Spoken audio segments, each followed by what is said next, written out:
How to install apps without Apple ID password. Hello everyone, I am Bishaka and welcome to our channel. Now let's get right into the tutorial.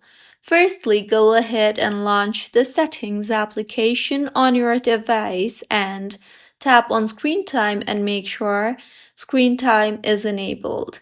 Further, go ahead and tap on the content and privacy restrictions option you see there and make sure content and privacy restriction is enabled too.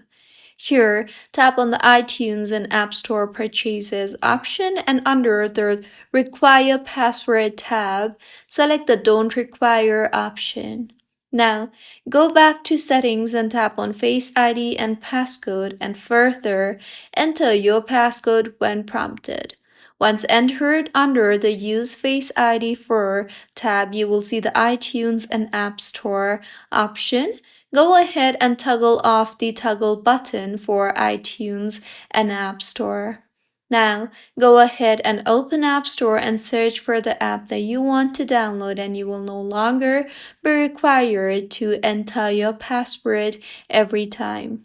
Also, if you are trying to reinstall the app that you have previously downloaded, then you will not be required to enter your password anyway. So this is how you can install apps without Apple ID password. If you find this tutorial helpful, please like the video and do comment if you have any queries. Also, do subscribe to our channel for more helpful tutorials like this. See you on the next one.